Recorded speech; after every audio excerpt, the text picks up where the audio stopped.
While piracy is nothing new, the ease at which media is distributed has radically changed. However, heavy-handed and restrictive approaches hurt the legitimate consumers while only acting as an inconvenience for determined pirates. Open methods of distribution are actually the most beneficial for both publisher and consumer, as the trends of the gaming industry have shown. This dance. Media piracy is by no means a recent invention of civilization. Alex Safe Cummings, author of Democracy of Sound, discovered that media piracy has been around since the advent of sound recording in the 1870s. Counterfeit wax cylinders from the earliest recording devices could be replicated and sold as personal work. And you know how you wanted to watch the rerun of Roots? Well, we can tape it, and then you can watch it over and over again. Well, I think just watching it tonight should do the trick. VCRs and Betamax gave viewers an opportunity to record and share television with their friends and family, as well as pirates the ability to record and sell media as their own property. Piracy problems, however, didn't reach a critical mass until the development of the internet.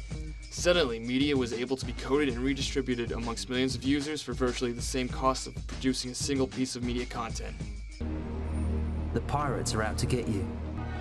Piracy funds organized crime. You wouldn't steal a car. You wouldn't steal a baby. Downloading films is stealing. If you do it, you will face the consequences. While most people in the world understand media piracy to be a punishable offense, it is practiced almost universally. In his book, Online File Sharing, Jonas Schwartz cites examples of justifications made by file sharers. Their top 3 explanations include the nature of the internet and its unrestricted sharing abilities, the unfeasibility of total oversight, and positive financial side effects from unregulated sharing. Unwilling to accept the nature of the internet, media producers and distributors began lobbying for legislation to help combat piracy in the digital age. The Digital Millennium Copyright Act, or DMCA, was passed and effective in 1998. Its laws require operators to remove content from their websites that infringes on copyright laws.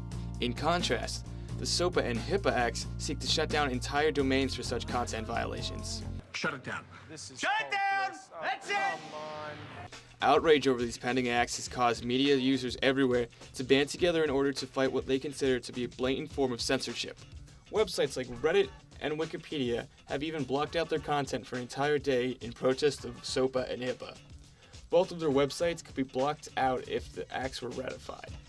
The damage to media producers as a result of piracy is monetary in nature and therefore easily quantifiable.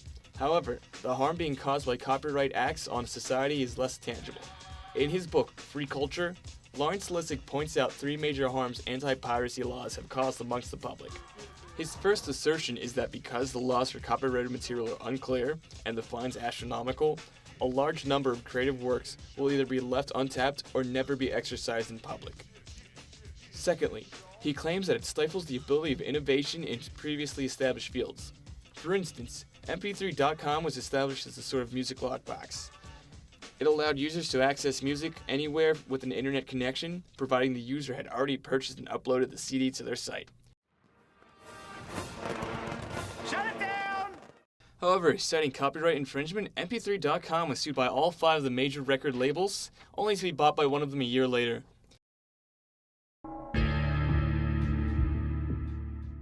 The range of approaches in combating piracy is exemplified by trends in the video game industry. Since the start, video games have been easily copied, and over time, restrictive and cumbersome digital rights management software, or DRM, was added on. Much of the time, such software adds nothing more than hoops for legitimate users to jump through, and is a hindrance for most players. However, hackers always eventually crack such DRM, and it becomes nothing but a minor inconvenience for pirates. Recently, services like Steam have tried a carrot rather than stick approach and encouraged legal purchases via added benefits like being able to access games from any computer, ease of use and purchase, and lowered costs for games. In particular, Steam was able to succeed in Russia, which was previously thought of as a hotbed of piracy. In an interview with PC Gamer, the founder of Steam, Gabe Newell, said, "It's actually a really large market for us now, once you actually do things that allow your product to be played. And that's why some of the DRM approaches are so bad, because they create negative value, not positive value. Other services such as Good Old Games have no DRM whatsoever and have enjoyed a growing base of loyal customers. Key players in the gaming industry have set a precedent with a light-handed take on combating piracy and found success with it.